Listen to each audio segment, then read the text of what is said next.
Good afternoon. I'm Mike Freeman, Hennepin County Attorney. Today I announce that the Hennepin County Attorney's Office has filed charges of third-degree murder and second-degree manslaughter against Minneapolis police officer Mohamad Noor in the shooting death of Justine Ruszczyk. The original complaint was sealed by Hennepin County District Judge Todd Barnett until Officer Noor was apprehended. That occurred recently, and now for the first time, we can talk about this case. First, I want to extend my deepest sympathies, as I have personally, to the members of the Damond and Ruszczyk families. To lose a family member to violence is always wrenching and painful. But to lose it when she was acting as a concerned and caring citizen at the hands of a person she called for help is inexplicable. Second, I want to extend my appreciation to the several law enforcement agencies, the hard work done in investigating the case over the last 8 months. I also want to thank the members of the grand jury who worked diligently this last 6 weeks, helping to ascertain the truth of exactly what happened on the night of July 15, 2017. Finally, I want to thank members of the prosecution team. They guided the investigation and helped me to review the evidence and determine the appropriate charges in this case.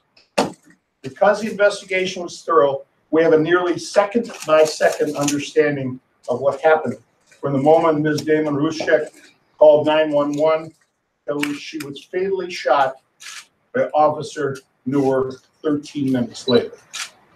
Despite the fact that no body-worn cameras were operating at the time of the shooting, we know that less than a minute before firing the fatal shot, Officer Noor was sitting in the passenger seat of the police squad car.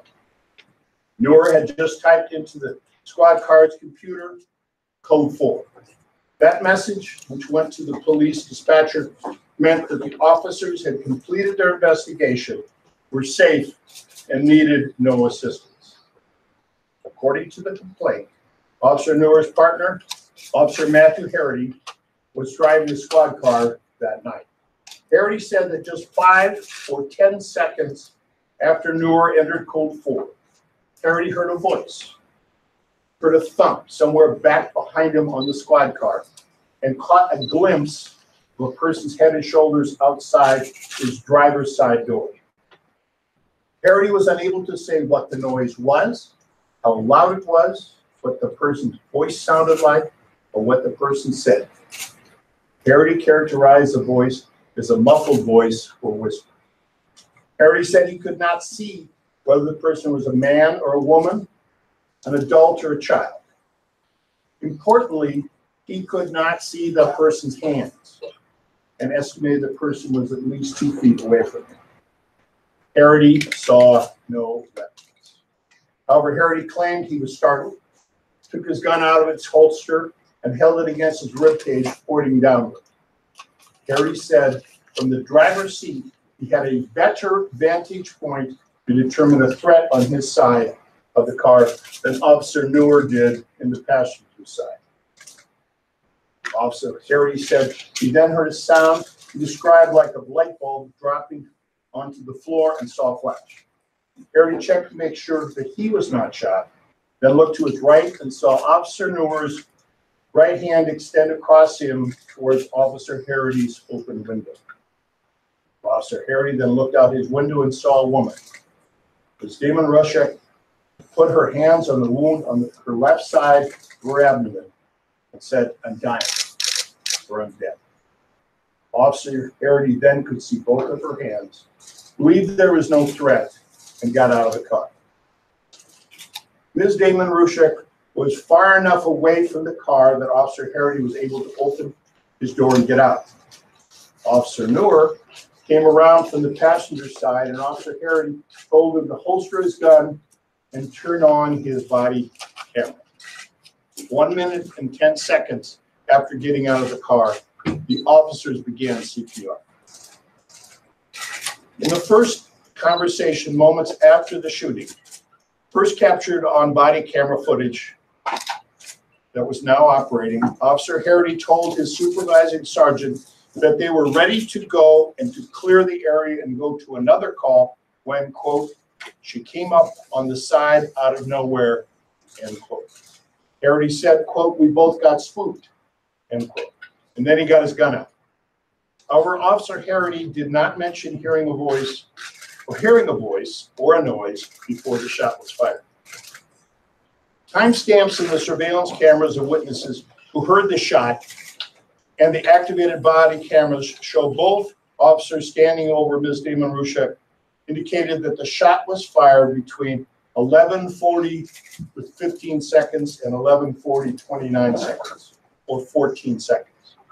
In the short time between when Ms. Damond Ruszczyk approached the squad car and the time that Officer Noor fired the fatal shot, there is no evidence that Officer Noor encountered a threat, appreciated a threat, investigated a threat, or confirmed a threat that justified his decision to use deadly force.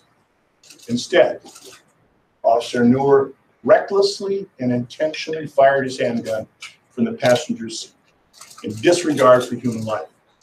Noor was sitting where he was less able than Officer Harity to see and hear the events on the other side of the squad car. Such actions violate the criminal law. Before becoming police officers, Officer Harity and Noor were trained in the classroom and at the gun range. The training included numerous scenarios intended to teach identifying a target and a threat, if any, before shooting. They were trained with multiple types of targets and taught decision-making based on the threat before them.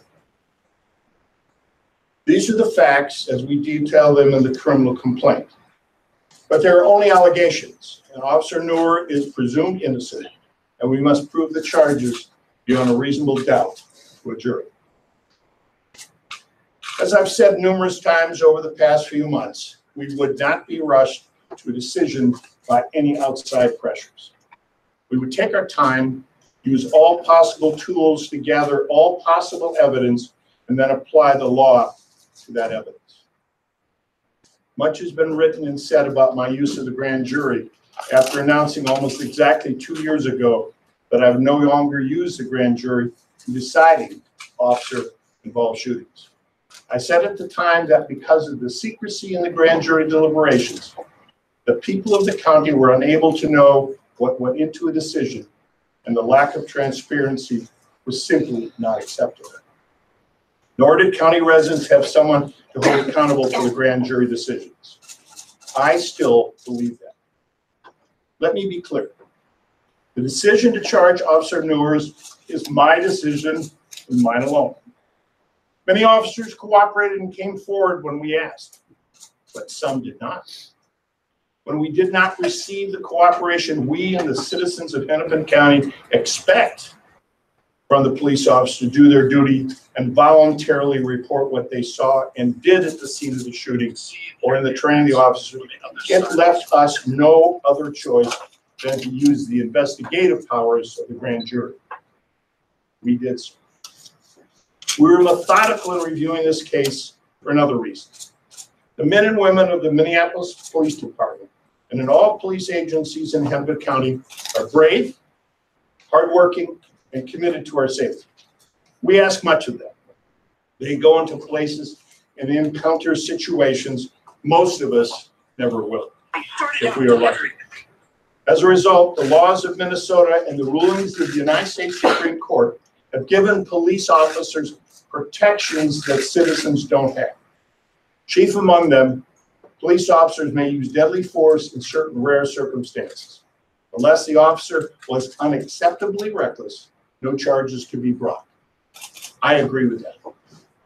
We know from a study by Philip Stinson at Bowling Green State University and the Department of Justice that in the 12 years between 2005 and 2017, there's estimated to be 12,000 police-involved shootings. Of those, only 80 officers were charged with murder or manslaughter, and only 35% of those charged were convicted of the crime. So we gathered every piece of information, no matter how minute. We looked at the tragic night from every perspective, finding when we realized that the evidence clearly conformed to the statutory definitions of third-degree murder and second-degree manslaughter, then and only then did we charge Officer Noor with these crimes.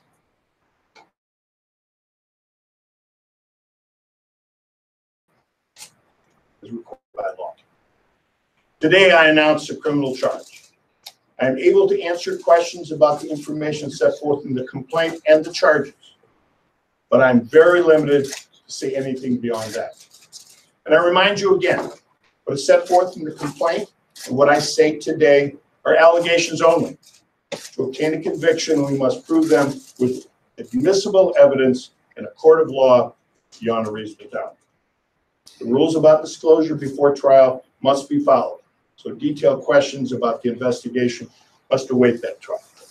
Now I will stand for questions. Could you explain the choice to charge third-degree murder and what's needed to prove that? Yes. We charge manslaughter in the second degree and third degree murder. Statute 209.195 states that whoever causes the death of another by perpetrating an act eminently dangerous to others and evincing a depraved mind without regard for human life is guilty of murder in the third degree. Mr. Freeman? Yes. Excuse me, sir. Esme Murphy with WCCO TV. Mr. Harity, Officer Harity here says quite clearly in this complaint that he fears for his life. Doesn't Minnesota law give wide latitude to officers if they are in that position to use deadly force? The law does, if the belief that there is a threat to their life or to others is objectively reasonable. What we are saying here today in this complaint is that Justine was approaching the car unarmed. They couldn't even tell whether it was a male or a female, an adult or a child. And the officer, Harity, who was closer to her than Noor was, couldn't see their hands. What is the threat that requires the use of deadly force? What was the serious crime that was going on? All of which are requirements. And I think what we're saying in this charge is that Officer Noor did not act reasonably, did not act objectively reasonably, and abuse his authority to use deadly force. Can you talk a little bit about what information you used the grand jury to obtain and why you felt in the past few days that you've reached a point where you can close that process down or conclude that process? Yes.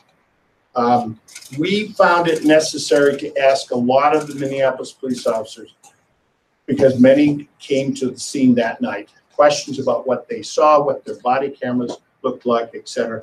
And also the question of the training that these two officers received. Many of the officers of the Minneapolis Police Department came forward, and the first person was Chief Arredondo, the very first. A number of the officers, for reasons we do not understand, although they told us they were advised by the Police Federation not to, refused to come and answer questions. I've been privileged to have this job nearly 18 years. I've never had police officers who weren't suspects refuse to do their duty and come forward to talk to us.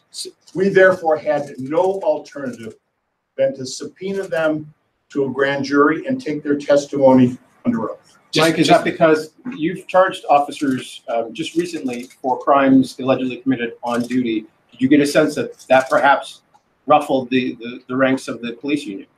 We've had two recent charges against police officers. One was against Officer Ryder for kicking a man who was on his hands and knees in the face. And he was found guilty by a jury of first-degree assault. The second case was Officer Hamilton, who off-duty responded to a call, came around his car around the corner, got in the middle lane of a one-way when there was a car backing up. There was some kind of impact between the two of them. He jumped out of his car 3 seconds later, fired around at the car full of teenage civilians. We thought that was reckless, and we so charged. The jury found different.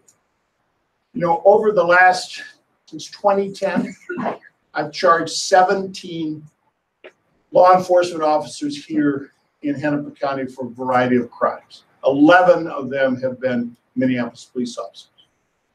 We have either pled guilty or been found guilty police officers for assault, burglary, for theft, for solicitation of sex from minors, and some have been found not guilty. I don't have any bias against Minneapolis police. We work with them. We need cops, but we need cops to be law-abiding. And in this case, based on the fact of the Noor Damond case, clearly Officer Noor violated the rules and deserves to be charged. Are there any other witnesses? What remains unknown about what happened in the alley that night? And how will that impact your case going forward? But, you know, some people thought I took too long, 8 months. We tried to do our very best to know everything. And it's hard. There were lots of theories or hypotheses that were suggested that didn't come true when we looked at them. We feel that we have, as best humanly possible, looked at all the facts.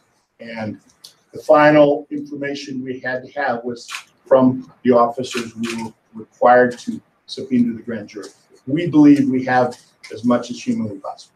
Mike, did you ever find proof that there was an actual sexual assault going on in the alley that night?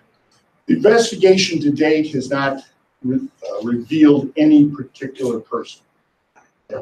I'm sorry. Mike, you were talking about officers not telling their side of the story. Could you talk about Officer Noor? Has he ever shared his side of the story with you, the grand jury, anybody? Just talk about that. Well, Officer Noor, as a suspect in this case, has a Fifth Amendment right not to talk. Period. He has chosen not to talk. That's his right. As best I understand, he has not talked to anyone other than his lawyer. Mike, you said that both officers received the training in the classroom and on the gun range. Were there any red flags? Did they pass all of the necessary training? You've asked a question, in my view, that goes beyond what's found in the complaint. And if you haven't gotten a copy of the complaint yet, you will either going out the door or it will be posted on our website. It does. I did speak about the training that they went through. That will be fleshed out in addition. But we don't address all those issues in the complaint. And I'm sorry. I don't need to get my hands slapped by the courts or worse yet, to have a conviction overturned. So I'm just going to choose not to answer your question. I'm sorry. Mike? Yes, sir. Could you tell us what that bicyclist witness saw and didn't see, and whether he's cooperating with you? The bicyclist did respond, and we do have an interview of him, and there is video. It was not particularly revealing as to the actions of Officer Noor, and I'm not at liberty to share beyond what's in the complaint. Mike, we'll open them over here. Fox 9. Quick question about that third-degree murder statute. Depraved heart. Layman's terms, can you explain that? Okay, I'll try. A person sitting in a passenger seat of a squad car takes a gun, hears a noise, maybe sees some object, Noor couldn't see the hands of Harity, who was closer, couldn't. And Harity said, as we stated in the complaint, that Harity believed he was in a better spot from the driver's side than the passenger side. He reaches across in front of his partner, shoots a gun at an object that he can't see. That's evidence of a depraved mind, in my view. Mike? Yes, sir. Thank you for this, and I would like to ask you a question. As a Somali community, we're interested in justice for Justine, and we've been watching this case very closely, as you could imagine, and the reason why. But I want to ask you a question, Mike. You have spoken this case multiple times. And one time you said you have no evidence. One time you blamed BCA. One time you used grand jury that you said you will never use it again. Do you think, is this a normal process that you are undertaking in this case, having that statements on the record that immigrants in the community really caught off guard and confused? There are at least 3 parts to your question. Let me try to answer them all. Question the grand jury. I did say 2 years ago I would not use a grand jury to decide whether or not to charge a police officer. And I have continued that practice here. Grand jury does basically two things. It helps to investigate, and grand juries, if asked to, can decide whether a charge should be brought. I use the grand jury on the first part to investigate, because unfortunately, Minneapolis police officers gave me no choice. Okay, as I said to you earlier, it's the first time in my career here we've ever had to do it like that. This would have been done quicker, a good deal quicker, if we'd had the kind of cooperation from all the Minneapolis police officers that we had from the chief and some. Okay, so and I said I would make the decisions in police cases. Okay, and the reason, as I set forth 2 years ago at great length, is because if you use the grand jury to make these decisions, first, you don't know who made the decision other than this group of citizens. But now you know who made the decision, and if you don't like it, you have a remedy in the electoral process. Secondly, transparency. The law and the rules of the grand jury prohibit us from sharing who was called, what they said, and the deliberations. I don't think that is good for a democracy. I think a democracy has to be accountable. And I guess I'm pleased to report that most of my fellow county attorneys in Minnesota have followed my lead, as people have across the country. So that's the grand jury issue. You know, as far as an evening when I shared some comments I shouldn't have,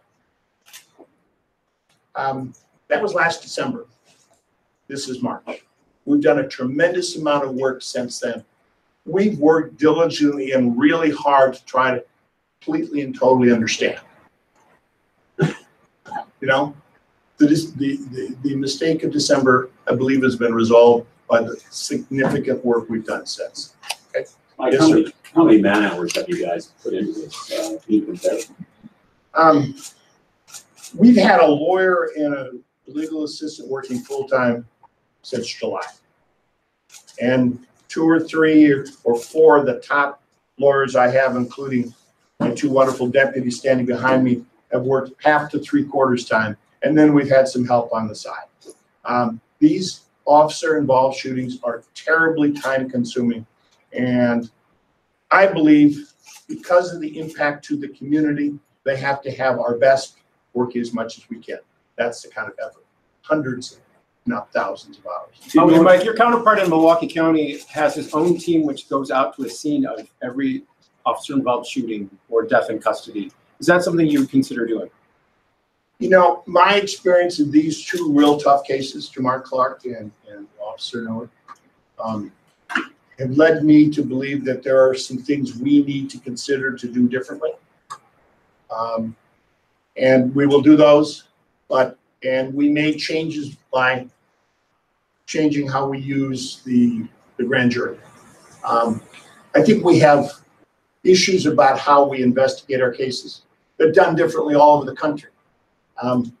In Boston, the DA goes to the scene of the crime and is in charge of the investigation thereafter. In Phoenix, the DA has a 45-person investigative agency within his office to run it. I've got 6 or 7 investigators who kind of do the final cleanup work on cases, and we deal with 7,000 cases a year. So we're looking at that, but I'm going to get this case done and presented to a jury in the fairest way we can first, and then we'll be looking at the other cases. Based on Mike, the level of Mike, cooperation I'm from- starting to run out of juice. But go Based ahead. on the level of cooperation from Minneapolis police in this case, how would you characterize your relationship with them moving forward? You know, we need to move forward. We need to work together. The people expect and deserve us to cooperate. I mean, these are hard jobs and tough questions. Okay? The police, you know, they patrol and they investigate and they present us cases. And we evaluate those cases. We give them advice in the investigation. We have to make the charging decision, and we do the prosecution. There's just going to be tension between those 2 roles. And I think when the tension is positive and affirmative, it's good for all of us. Sometimes it isn't. And I'm here to say this office will cooperate with Minneapolis cops, with the sheriff's office, with the BCA. We need to and we will. But we will not stop getting all the evidence, even if we have to ruffle some feathers. You know, Mike, you're Mike, not self- can Sorry? How do you like your chances of conviction? Well, I believe that Professor Stinson's numbers are daunting. About 12,000 police shootings in the last 12 years. 80 cases actually charged and 25 convictions. Now, a few were pending. But a 30 or 35% successful prosecution rate is very low. If you look at our numbers here in Hennepin County over the last 5 to 8 years, it's been 88 to 92% of our cases have resulted either in a guilty plea or a conviction. And I think that's about right. So we have a daunting task in front of us. Mike, who's going to prosecute the case for the attorney in office? Amy Sweezy is our lead prosecutor. We have several others that will be working with her in secondary roles. And David Brown standing behind me, who's the chief deputy in criminal stuff, who's tried some of the toughest cases we've ever had here, including Leonard Richards, if you have a memory, goes back that far, will be assisting. And they might let me sit in and talk about things a little bit. Hey, Mike, The officer not turn himself in. given Did he turn himself in, and can you Yes. describe when he was notified of the charges? The sheriff's deputies went out to arrest him today, and he turned himself in at 11:16. And did you have a chance to alert the Damond family that these charges were coming to their head? Kind of personal I had my conversation? second extensive conversation with the Damon family late yesterday afternoon. Mike, Yes. given that he turned himself in, that doesn't have a long criminal history and has been crime-free for the past 8 months, I understand you're asking for the judge to set the bail for $500,000. Why so high? That's our standard bail amount that we ask for homicide cases. Standard. For third-degree homicide, we ask for $500,000. The judge will decide whether that's enough or too low.